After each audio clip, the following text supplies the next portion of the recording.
குணசேகரனை மீறி நந்தினி எப்படியாச்சும் தர்ஷனை கூட்டிட்டு போயிடுவான் அப்படின்னு நினைக்கிறவங்க நம்ம வீடியோக்கு ஒரு லைக்கை போட்டு தெரிவிச்சிருங்க. அவ்வளோ பாதுகாப்போட குணசேகரன் மண்டபத்தில் பாதுகாத்துட்டு இருக்காரு.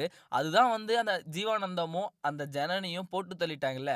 இன்னும் ஏன் வெயிட் பண்ணிட்டு இருக்கீங்க? நீங்க போய் நல்லா தூங்குங்க. அதெல்லாம் ஒண்ணுமே ஆகாது. இந்த கல்யாணம் நல்லபடியா நடக்கும் அப்படின்னு சொல்றாங்க. என்ன போட்டு தள்ளாங்க? யாருமே எதுவுமே ஆகல. எல்லாருமே நல்லா இருக்காங்க அப்படின்னு பார்த்தீங்கன்னா குணசேகரன் சொல்லுவாரு. ஸோ குணசேகரன் இப்படி சொன்னவும் நம்ம அறிவுக்கரசிக்கு பயங்கரமான ஷாக்குங்க. ஏன் அடியாட்களை நீங்க அமிச்சீங்கல்ல தீர்த்து கட்ட சொல்லி, ஏன் இன்னும் தீர்த்து கட்டல அப்படின்லாம் பார்த்தீங்கன்னா கேள்வி கேட்டுட்டு இருக்காங்க. ஸோ இப்போ என்ன நடக்குதுன்னு பார்த்தீங்கன்னா, இந்த பக்கம் எப்படியாச்சும் தர்ஷனை வெளியே கூட்டிட்டு போகணும்னு சொல்லிட்டு முல்லை கிட்ட சொல்லி அனுப்புறாங்க நம்ம நந்தினி. ஏன்னா முல்லை பொண்ணு, அதுவும் இல்லாம இவ நந்தினின்னு தெரியாமலே பார்த்தீங்கன்னா ஒன் சைடா லவ் பண்ணிட்டு இருக்காங்களா. இப்போ முல்லை கிட்ட சொல்லி அனுப்புறாங்க. எப்படியாச்சும் மேக்கப் போடணும் கூட்டிட்டு வந்துரு அப்படின்னு சொல்லிட்டு முல்லையும் கூட்டிட்டு வராங்களா.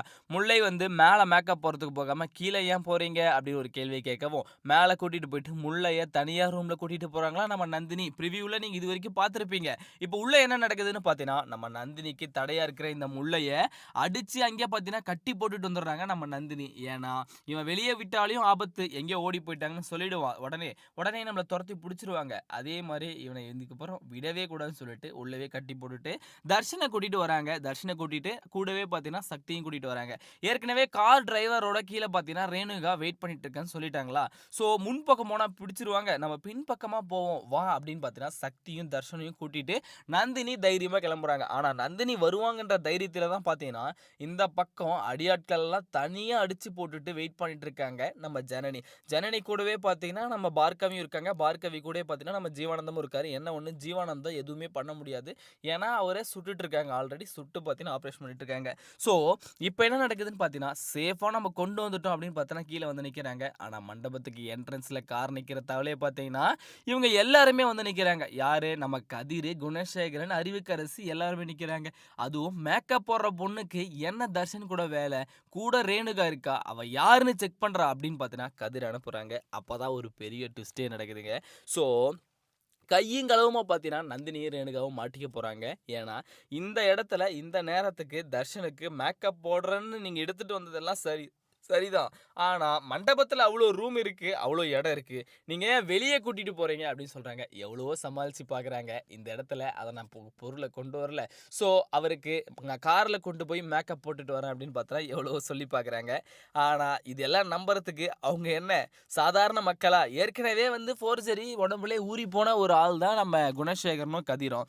அவங்கள ஏமாத்தினாலும் ஏமாற்றுவாங்களே தவிர ஆல்ரெடி ஒருத்தரை தீர்த்து கட்டிட்டு தைரியமாக இருக்காங்களே நம்ம அறிவுக்கரசி, அவங்கள ஏமாற்ற முடியுமா?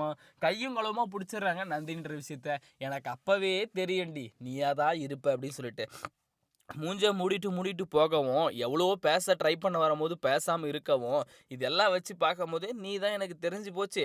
ஆனால் என்ன நடக்குதுன்னா கொஞ்ச நேரம் பார்க்கலான்னு இருந்தேன் அப்படின்னு பார்த்தீங்கன்னா கதிர் சொல்லிட்டு இருக்காரு. ஆனால் நம்ம கரிகாலன் சொல்லுவார், மாமா எனக்கா அப்போவே தெரிஞ்சு போச்சு. நான் தான் சொன்னேனே நந்தினி அக்கா நடமாரே இருக்கே, நம்ம வீட்டில் பழக்கப்பட்ட நடமாரே இருக்கேன்னு சொல்லிட்டு.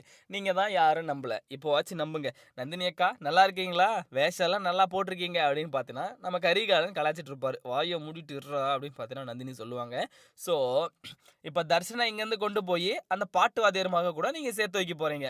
இதை நாங்கள் பார்த்துட்டு நாங்கள் அமைதியாக இருக்கணும். எங்களை பார்த்தா உனக்கு ஏமாளி மாதிரி இருக்குது, நீ மேக்கப் ஆர்டிஸ்ட்டுன்னு வருவ, நீ எதுவுமே பேசாமல் பரதாவை போட்டுக்கிட்டே இருப்ப, இதை நம்பி நாங்கள்லாம் விட்டுறணும் அப்படின்னு பார்த்தீங்கன்னா குணசேகரனும் நம்ம கதிரும் பேசிகிட்டு இருப்பாங்க. ஸோ இதுக்கப்புறம் என்ன பண்ணுறதுனே தெரியல, ஒரு அடி கூட எடுத்து வைக்க முடியலன்னும் போது தான் சக்திக்கும் வந்து கவலையாக இருக்குது. ஏன்னா சக்தி இந்த கல்யாணத்தை எப்படியாச்சும் நடத்தி முடிச்சிருவோம், தர்ஷனும் பார்கவியும் சேர்ந்து போயிடுவாங்க, அவங்களாச்சும் நல்லா இருக்கட்டுமே அப்படின்னு பார்த்தீங்கன்னா சொல்லிட்டு தான் சேர்த்து வைக்கிறதுக்காக பிளானாக பண்ணுவாங்க. முல்லையெல்லாம் உள்ளே அடித்து வச்சுட்டு. ஆனால் முல்லையை அடித்து வச்சதை விட பார்த்தீங்கன்னா ஒரு பெரிய தப்பு பண்ணிட்டாங்க. டைம் வந்து கொஞ்சம் சீக்கிரமாகவே கலத்திக்கணும். ஏன்னா அவங்களுக்கு தெரிஞ்ச வரைக்கும் பார்த்தீங்கன்னா கல்யாணம் 9 மணிக்கு நடத்திடுவாங்க. அதனால் நம்ம 4-3 மணிக்கெல்லாம் கூட்டிகிட்டு போயிடுவோம் அப்படின்னு பார்த்தீங்கன்னா நம்ம நந்தினி ஒரு பிளானை பண்ணியிருக்காங்க. ஆனால் கல்யாணம் நடக்கிறது என்னவோ ஏற்கனவே மாற்றிட்டாங்க. 4 மணிக்கெல்லாம் கல்யாணம் பண்ணியே ஆகணும் அப்படின்னு சொல்லிட்டு தூங்கும் போதே பார்த்தீங்கன்னா தர்ஷன் கிட்ட சொல்லியிருப்பார் நம்ம கரிகாலன், மாப்பிள்ளை டைமை மாற்றிட்டாங்க, இதெல்லாம் உனக்கு தெரியாதா அப்படின்னு பார்த்தீங்கன்னா சொல்லியிருப்பாங்க இல்லையா. ஸோ 9 மணிக்கு தானே சொன்னீங்க அப்படின்னு பார்த்தீங்கன்னா தர்ஷன் அப்போவே ஷாக் ஆகிருப்பார். ஸோ இந்த விஷயத்தை டேரெக்டாக நந்தினி கிட்ட சொல்கிறாங்க. அதுக்குள்ளே எப்படியாச்சும் கூட்டிகிட்டு போயிடலாம்னு சொல்லிட்டு காரில் டிரைவரோட ரெடியாக நின்ற ரேணுகாவுக்கு பயங்கரமான ஷாக்குங்க. இப்போது இவங்க இங்கேருந்து வருவாங்கன்னு சொல்லிட்டு, அங்க நம்ம ஜனனி, பார்கவி, ஜீவானந்தம் 3 பேரும் பார்த்தீங்கன்னா வெயிட் பண்ணிட்டு இருக்காங்க. ஏற்கனவே இருந்த அடியாட்களும் பார்த்தீங்கன்னா அடிச்சு தொரத்தி விட்டுட்டாங்களா, இப்போ 3 பேருமே பார்த்தீங்கன்னா அந்த இடத்துல வெயிட் பண்ணிட்டு இருக்காங்க. எப்போ வருவாங்க, எப்போ வருவாங்கன்னு சொல்லிட்டு. சக்திக்கு கால் பண்ணவும், சக்தி ஃபோன் பண்ணி பேசுறாரு. எல்லாமே போச்சு. இதுக்கப்புறம் எதுவுமே பண்ண முடியாது. அண்ணன்கிட்ட வசமா மாட்டிக்கிட்டான் தர்ஷன். ஸோ நாங்க வெளியே வரும்போது புடிச்சிட்டாரு அப்படின்னு பார்த்தீங்கன்னா சொல்றாங்க. ஆனா சக்திக்கு இதுல லிங்க் இருக்குன்னு சொல்லிட்டு ஏற்கனவே தெரிஞ்சு போச்சு நம்ம ஆதி குணசேகரனுக்கு. இப்போ என்ன சொல்றாருன்னு பார்த்தீங்கன்னா, நீங்க அவங்களோட ஆளுன்னு எனக்கு தெரியும் சத்தி. ஆனாலும் உங்கள ஏன் நான் சுதந்திரமா விட்டுருக்கேன்னா, என்ன நடக்குது, எப்படி நடக்குதுன்னு பார்க்கறதுக்காக தான். ஏன்னா ஒரு சாதாரண ஆளமா நீ எடை போட்டுட்டியே அப்படின்னு சொல்றாங்க. பச்சை தண்ணி கூட குடிக்காம இருக்கிறேன்னா, இந்த கல்யாணம் முடிஞ்சதுக்கு அப்புறம் மீனாட்சி தாய் மீனாட்சி முன்னாடி என் வீட்ல இருக்காளே மீனாட்சி, அவக்கு முன்னாடி நிறுத்திட்டு அதுக்கப்புறமா தான் நான் வந்து குளிக்கிறதோ, பச்சை தண்ணி குடிக்கிறதோ, சாப்பிட்றதோ எல்லாமே. அதுவரைக்கும் எனக்கு தூக்கமும் கிடையாது, சாப்பாடும் கிடையாது, தண்ணியும் கிடையாது அப்படின்னு பார்த்தீங்கன்னா, நம்ம ஆதி குணசேகரன் சக்திகிட்டே சொல்லிட்டு பாருங்க. ஸோ எப்படியாச்சும் இந்த இடத்த விட்டு போயிட்டு இருந்தா ஜஸ்ட் மிஸ் ஒரு 10 செகண்ட் நம்ம சீக்கிரமா வந்திருந்தீங்களா இவ்வளோ பெரிய பிரச்சனையே இருந்திருக்காதே, நிம்மதியாக போயிருக்கலாமே அப்படின்னு பார்த்தீங்கன்னா நினச்சிட்டு ஃபீல் பண்ணிட்டு இருக்காங்க நந்தினி ரேணுகாவும். ஸோ நந்தினி ரேணுகாவும் பார்த்தீங்கன்னா ரூமில் அடைச்சிட்டு இந்த கல்யாணத்தை நடத்துறதுக்காக பிளான் பண்ணிட்டு இருக்காங்க. ஆனால் இந்த மாதிரி நடந்து போச்சுன்னு சொல்லிட்டு சக்தி மூலியமா ஜனனிக்கும் நம்ம ஜீவானந்தத்துக்கும் விஷயம் போய் சேர்ந்துடுதுங்க.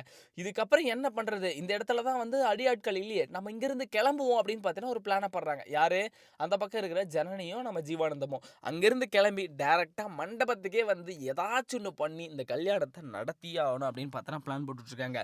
ஆனால் இந்த பக்கம் ஏற்கனவே நம்ம இவங்க தான் வந்து கண்டிப்பாக அடிச்சு போட்டிருக்காங்க அப்படின்னு சொல்லிட்டு ஒரு ஃபுட்டேஜை வச்சுட்டு இருக்காரு ஒருத்தர். அவர் ஃபோட்டோகிராஃபரை வந்து இங்கே என்னென்னவோ பண்ணி பார்த்தாரு, எதுவுமே கிடைக்கல. ஆனால் அவரவே தீர்த்து கட்டி முடிச்சு விட்டுட்டாங்க நம்ம அறிவுக்கரசி. அவங்களவே இந்த மாதிரி பண்ணவும் இவங்களெல்லாம் பண்ணுறதுக்கு ஒரு நேரம் கூட ஆகாதுங்க. ஆனால் ஏன் வந்து இன்னுமே பார்த்தீங்கன்னா இந்த கல்யாணத்தை நடத்துறதுக்கு லேட் பண்ணிட்டு இருக்காங்கன்னு தெரியல. கொஞ்சம் கொஞ்சம் லேட் பண்ணவும் பார்த்தீங்கன்னா அவங்க இந்த இடத்துக்கு வரவும் இவங்க ஒரு பிரச்சனை பண்ணவும் பெருசாக ஆக தான் போகுது. தர்ஷனுக்கு என்னவோ பார்கவியை நல்லா பார்த்துக்கணும்னு ஒரு மனப்பான்மை இருக்குது. ஏன்னா அவங்க அம்மா இருக்கிறதுக்கு காரணமோ அவங்க அப்பா தான்ற விஷயம் தர்ஷனுக்கு தெரிஞ்சும் அவரால் எதுவுமே பண்ண முடியாது. ஏன்னா நம்ம குணசேகரன் கிட்ட ஆள் பலம், அதிகார பலம் எல்லாமே பார்த்தீங்கன்னா டபுள் மடங்காக இருக்குது. இப்போ ஜனனிக்கிட்டேயும் நம்ம ஜீவானந்தத்துக்கிட்டேயும் எதுவுமே கிடையாது. ஏற்கனவே வந்து ஜீவானந்தத்தை சுட்டுட்டாங்க. அவரை வச்சு காப்பாற்றிட்டு இருக்கிறதே நம்ம ஜனனி தான். இப்போ ஜனனி தைரியமாக பார்த்தீங்கன்னா கார் எடுத்துகிட்டு 2 பேரும் கூட்டிகிட்டு மண்டபத்துக்கு வராங்க. எப்படியாச்சும் இந்த கல்யாணத்தை நிறுத்தி ஆகணும். நிறுத்துறது மட்டும் இல்லாமல் இந்த கல்யாணத்தில் நம்ம தர்ஷனுக்கும் பார்கவிக்கும் தான் இந்த கல்யாணம் நடக்கணும் அப்படின்னு பார்த்தோன்னா முடிவோட கார் எடுத்துகிட்டு வராங்க. ஆனால் இங்கே 2 பேரும் மாட்டிக்கிட்டாங்க. யார், நம்ம நந்தினியும் ரேணுகாவும். ஸோ இவங்களையும் காப்பாற்றணும், அந்த கல்யாணத்தையும் நடத்தணும். இதே மாதிரி இந்த ஜீவானந்தத்தையும் நல்லா பார்த்துக்கணும். வழியில் வர அடியாட்களையும் தனியாக சமாளிக்கணும் அப்படின்றது தான் நம்ம ஜனனிக்கு ஒரு டாக்கு. ஜனனி ஏற்கனவே சொல்லியிருப்பாங்க, என்ன வேணால் நடக்கட்டும், எத்தனை பேர் வேணால் வரட்டும், நான் பார்த்துக்கிறேன், சிங்கிளாக நின்று அப்படின்னு பார்த்தீங்கன்னா சொல்லியிருப்பாங்க. அதே மாதிரி தான் வர அடியாட்களையும் சிங்கிளாகவே வந்து காலி பண்ணிட்டு இருப்பாங்க. இப்போ அதாவது இவங்க எல்லாருமே நல்லா இருக்காங்கன்ற விஷயம் பார்த்தீங்கன்னா இப்போ நம்ம குணசேகரனுக்கும் தெரிஞ்சு போச்சு, அறிவுக்கரசிக்கு தெரிஞ்சு போச்சு. அதனால் அறிவுக்கரசி ஆளுங்களும் பார்த்தீங்கன்னா இவங்களை தேடுறதுக்காக அனுப்பிச்சிடுறாங்க. இப்போ மண்டபத்தில் ஆட்களே கிடையாது. ஏன்னா அங்கே இருக்கிற ஆட்களையும் பார்த்தீங்கன்னா நீங்களும் போங்க, இந்த ஆளை நம்பினா வேலை ஆகாது, இந்த ஆளை மண்ணே சொன்னார் தீர்த்து கட்டிட்டாங்கன்னு சொல்லிட்டு. ஆனால் அடியாட்கள் அவங்கள யாருமே தீர்த்து கட்டல, எல்லாருமே நல்லா இருக்காங்களா. ஸோ இதுக்கப்புறமும் இந்த ஆளை நம்பி பிரயோஜனமே இல்லை, நீங்கள் போங்க, நம்ம ஆளுங்க நீங்கள் போய் இதை செஞ்சுட்டு வாங்க அப்படின்னு பார்த்தீங்கன்னா அங்கே இருக்கிற ஆளையும் அனுப்பிச்சிடுவாங்களா. ஸோ இப்போ அங்கே ஆளுன்னு இருக்கிறது யாருமே கிடையாது. அடியாட்கள்னு பார்த்தீங்கன்னா நம்ம கதிர் மட்டும் தான் இருக்காரு. ஈஸியாக பார்த்தீங்கன்னா நம்ம ஜனனியும் சக்தி எல்லாருமே சேர்ந்து இதை வந்து முடிச்சிருவாங்கன்னு நினைக்கிறேன். கல்யாணத்தை பொறுத்திருந்து பார்ப்போம். அண்ட் இதே மாதிரி இன்ட்ரெஸ்டிங்கான வீடியோ நீங்கள் பார்த்து தெரிஞ்சுக்க நம்ம சேனலை சப்ஸ்கிரைப் பண்ணி பெல் ஐக்கனை கிளிக் பண்ணிக்கோங்க. அப்போ தான் நான் போகிற வீடியோ அடுத்தடுத்து உங்களுக்கு உடனுக்குடனே நோட்டிஃபிகேஷன் வந்து சேரும். அடுத்த வீடியோவில் சந்திக்கலாம். அது வரைக்கும் பாய்.